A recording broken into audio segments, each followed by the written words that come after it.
yang pada ibu hamil. Kemudian kalsium, vitamin yang lain. Nah, ini omega 3, mineral lain ya.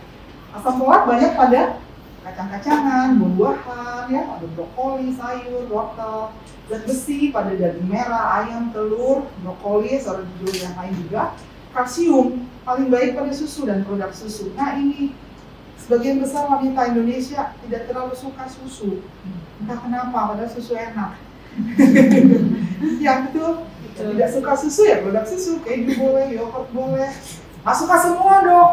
Suka semua ya terpaksa makan tablet ya, yang mengandung kalsium karena tidak cukup hanya dari makanan saja yang kita makan, itu harus ada yang lain-lainnya juga.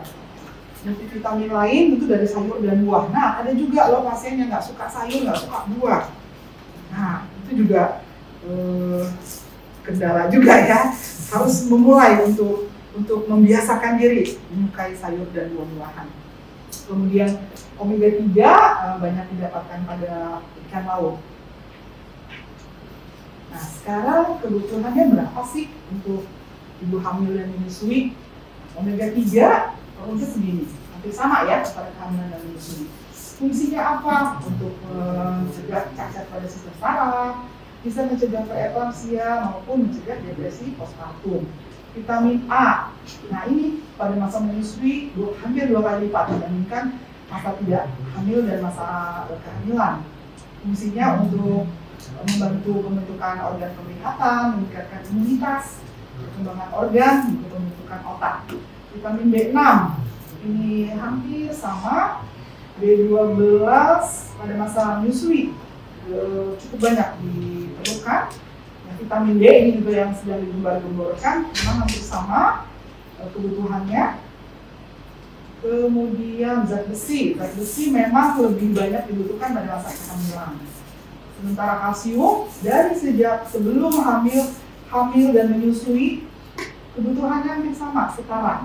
Nah, seringkali lupa gitu kalau udah melahirkan, sedang menyusui, lupa untuk minum vitamin kalsium. Padahal kalsium kan juga keluar lewat ASI. Tapi kalau ibu-ibu, bunda-bunda, anaknya 2 atau 3, sementara menyusui terus-menerus tanpa asupan kalsium yang memadai, baru kerasanya saat tua, menopause, mudah terjadi osteoporosis. Ya.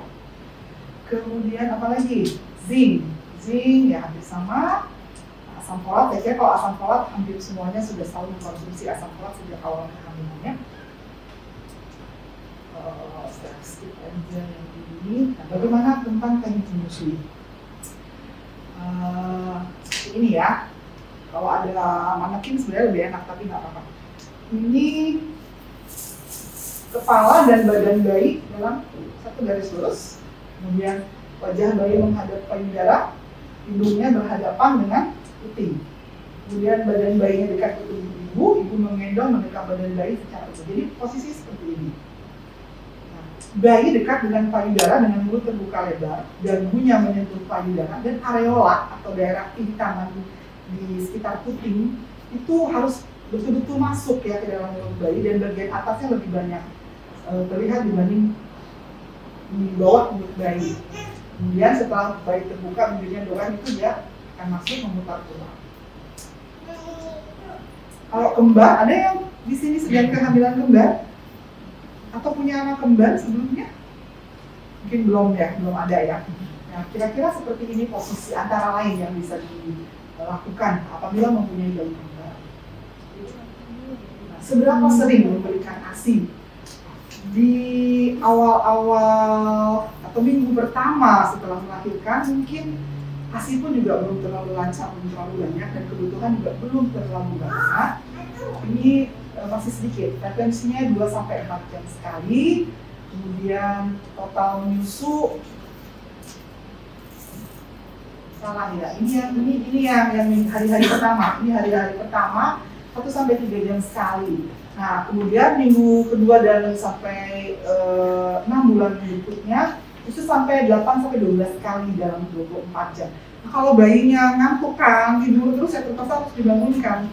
Karena prinsipnya harus menyusui 2-4 jam sekali. Nah, setelah 6 sampai 12 bulan mulai diberi makanan pendamping atau PASI, maka kebutuhan ASI itu akan menurun, tapi tetap harus diberikan, mungkin frekuensinya tidak menjadi 24 jam sekali ya. Nah, kalau yang 12 sampai 24 bulan itu seringkali hanya menyusu pada pagi hari atau sebelum tidur. Istilahnya mbok apa ya, kalau orang Jawa bilang ya sekedar lengket-lengket aja lah sama ibunya, karena toh di sini dia sudah makan makanan yang lebih padat, sudah makan nasi, sudah makan seperti orang dewasa. Ya, hari-hari pertama ASI seringkali warnanya kekuningan disebut kolostrum. Kemudian dia akan berubah menjadi air susu transisi, tapi ini juga sangat baik ya kandungannya. Kemudian akan berubah menjadi yang disebut susu matur ya, ini kira-kira hari ke-20. Ini semua harus diberikan untuk bayi. Oke. Ya, sebaiknya sih memang menyusui secara langsung, karena di samping memang bisa meningkatkan bonding ya, meningkatkan kedekatan antara ibu dan bayi. Banyak juga, ini persiapannya kan tidak terlalu rumit ya. Kalau memerah kan pakai alat dan lain sebagainya. Kalau langsung kan tidak perlu alat dan persiapan.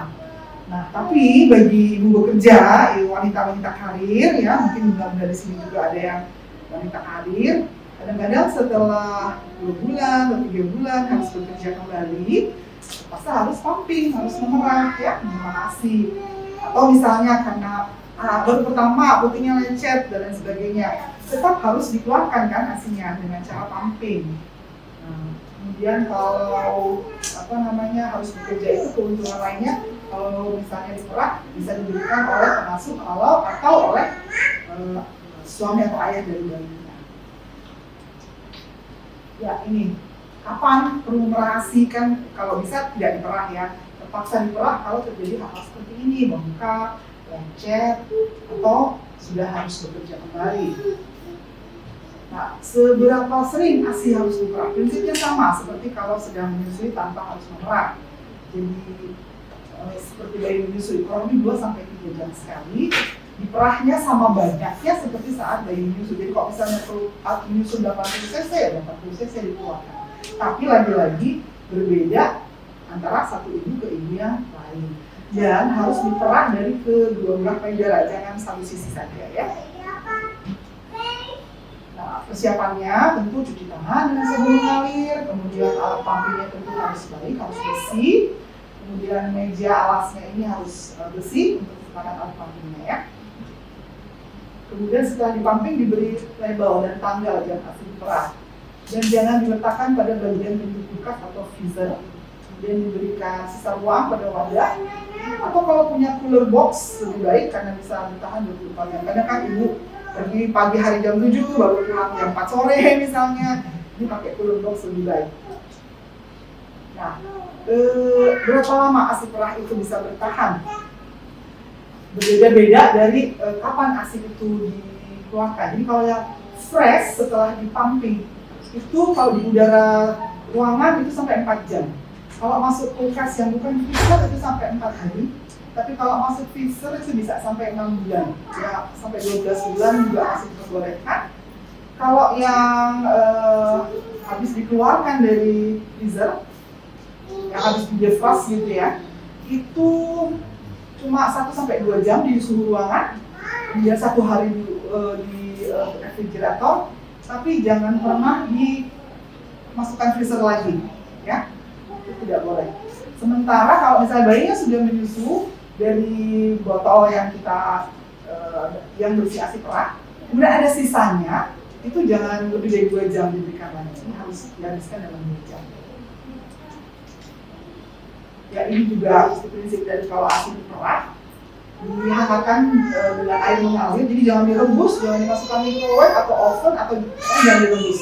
Ya harus dihangatkan dengan air hangat mengalir atau dimasukkan pada wadah berisi air hangat dan jangan dibekukan kembali. Ya ini frekuensi menyusui. Apa yang mempengaruhi produksi ASI? Semakin sering menyusui maka semakin banyak produksi ASINya. Kemudian berat badan lahir, kalau bayinya kecil mungkin atau prematur, mungkin kekuatan mengisapnya juga agak berbeda ya.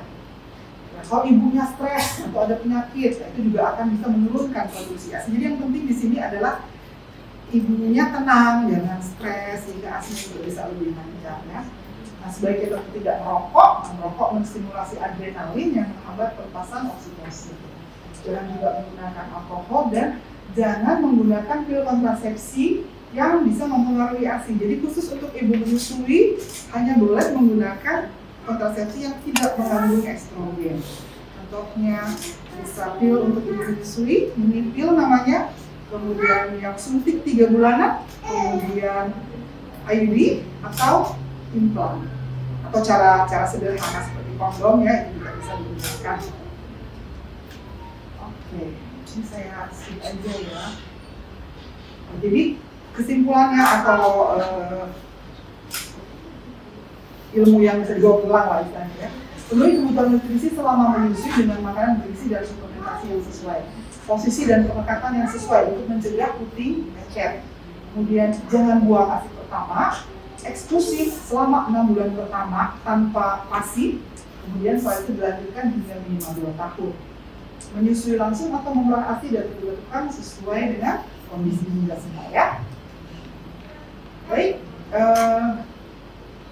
ini istilah aja ya, bottles fill their stomach, but breastfeeding fill their soul. Artinya kalau diberi formula, memang kelihatannya dia kenyang gemuk ya, tapi mungkin belum tentu jiwanya terisi gitu ya dengan hal itu.